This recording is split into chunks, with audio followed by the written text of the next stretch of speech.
Assalamualaikum kawan, selamat datang kembali di channel ini. Dan kali ini kita akan membahas kaum yang dikutuk menjadi kera dalam Al-Quran. Nah kawan, kisah ini berpusat pada sekelompok Bani Israel yang tinggal di sekitar laut yang dikenal sebagai Ashabus Sabt, kaum hari Sabtu.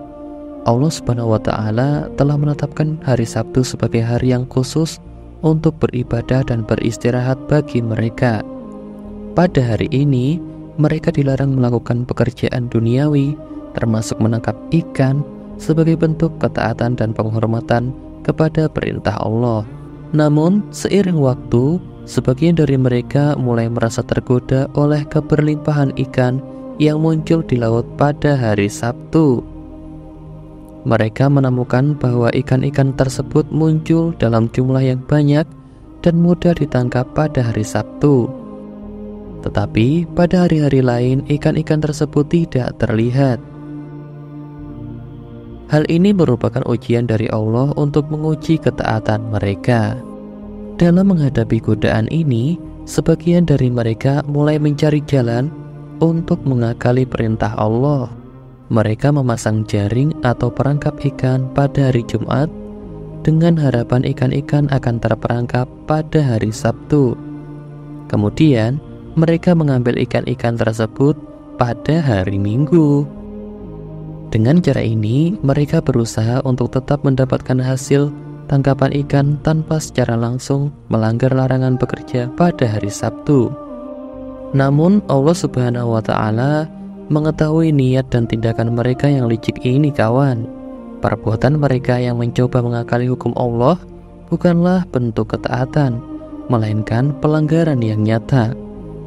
Sebagai hukuman atas ketidaktaatan dan kecurangan mereka ini, Allah mengutuk mereka menjadi kera yang hina. Hal ini dinyatakan dalam Al-Baqarah ayat 65-66 yang artinya, dan sesungguhnya kamu telah mengetahui orang-orang yang melanggar di antara kamu pada hari Sabtu. Lalu kami berfirman kepada mereka, jadilah kamu kera yang hina. Maka kami jadikan yang demikian itu peringatan bagi orang-orang pada zamannya dan mereka yang datang kemudian, serta menjadi pelajaran bagi orang-orang yang bertakwa. Kisah ini juga dijelaskan lebih rinci dalam surat Al-A'raf ayat 163-166.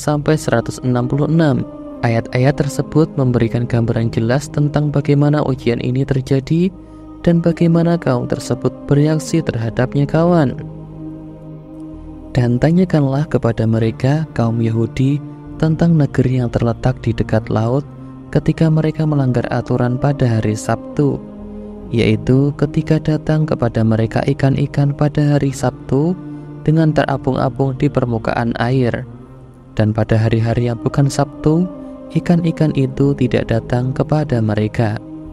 Demikianlah kami mencoba mereka disebabkan mereka berlaku fasik. Maka tatkala mereka bersikap sombong terhadap apa yang dilarang mereka mengerjakannya, kami katakan kepada mereka, jadilah kamu kera yang hina. Maka tatkala mereka bersikap sombong terhadap apa yang dilarang mereka mengerjakannya, kami katakan pada mereka, jadilah kamu kera yang hina. Dan ingatlah ketika suatu umat di antara mereka berkata, mengapa kamu menasihati kaum yang Allah akan membinasakan mereka atau mengazab mereka dengan azab yang sangat keras? Mereka menjawab, agar kami mempunyai alasan pelepas tanggung jawab kepada Tuhanmu dan supaya mereka bertakwa. Maka tatkala mereka melupakan apa yang diperingatkan kepada mereka, kami selamatkan orang-orang yang melarang dari perbuatan jahat dan kami tembakan kepada orang-orang yang zalim siksaan yang keras disebabkan mereka selalu berbuat fasik. Dalam ayat-ayat ini kawan, Allah menjelaskan bahwa mereka diuji dengan ikan-ikan yang muncul pada hari Sabtu. Ketika mereka melanggar aturan dengan cara yang licik, Allah mengutuk mereka menjadi keras sebagai hukuman. Hukuman ini juga menjadi pelajaran bagi generasi selanjutnya agar tidak melakukan pelanggaran yang serupa. Nah kawan, dari kisah ini setidaknya ada 5 pelajaran yang dapat kita petik. 1. Ketaatan yang tulus pada perintah Allah. Kisah ini mengajarkan pentingnya ketaatan yang tulus dan sejati kepada perintah Allah. Kaum tersebut mencoba mengakali perintah dengan cara-cara licik. yang menunjukkan bahwa ketaatan mereka tidak tulus. Allah menghendaki ketaatan yang datang dari hati yang ikhlas dan bukan sekedar mencari celah untuk menghindari perintahnya. 2. Konsekuensi dari kecurangan.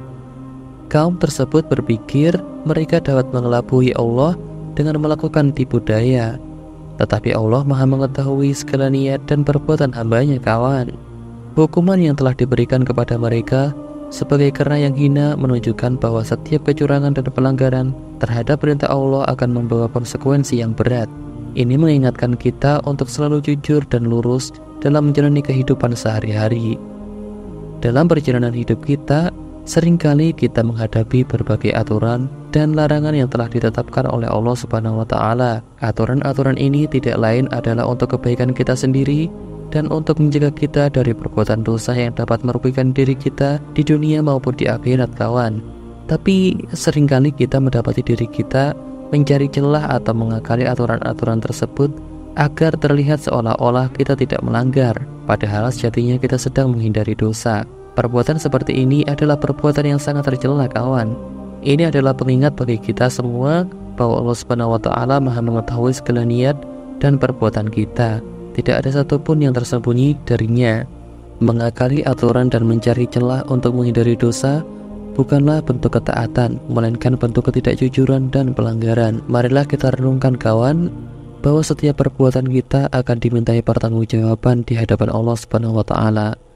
Oleh karena itu, marilah kita berusaha untuk selalu jujur dalam menjalankan perintahnya dan menjauhi larangannya dengan penuh keikhlasan dan ketaatan yang tulus.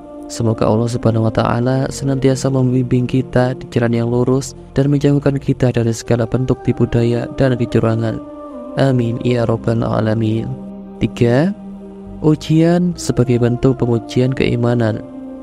Allah seringkali menguji hambanya dengan berbagai cobaan untuk melihat sejauh mana keimanan dan ketaatan mereka. Ujian dengan ikan-ikan yang muncul pada hari Sabtu, bagaimana Allah menguji kaum tersebut. Pelajaran ini mengingatkan kita untuk selalu tabah dan tetap teguh dalam ketaatan, meskipun menghadapi godaan dan ujian yang berat. 4. Pentingnya menasihati dan mengingatkan sesama. Dalam kisah ini ada sekelompok orang yang berusaha untuk menasihati dan mengingatkan kaum yang melanggar perintah Allah. Mereka melakukannya untuk menyelamatkan diri mereka sendiri dan berharap kaum tersebut akan kembali pada jalan yang benar. Ini menunjukkan pentingnya peran saling menasihati dalam komunitas agar kita semua saling mengingatkan dan mencegah dari melakukan kesalahan. Yang kelima, pelajaran bagi generasi selanjutnya. Allah menjadikan hukuman ini sebagai peringatan bagi generasi-generasi yang akan datang kemudian. Kisah ini diabadikan dalam Al-Quran agar umat manusia dapat mengambil pelajaran darinya dan tidak mengulangi kesalahan yang sama. Ini menunjukkan bahwa sejarah dan kisah-kisah umat terdahulu memiliki nilai edukatif yang sangat penting untuk dipelajari dan direnungkan kawan. Dengan merenungkan 5 pelajaran ini, kita dapat lebih memahami pentingnya ketaatan, kejujuran, dan saling menasihati dalam kehidupan sehari-hari. Wallahu a'lam.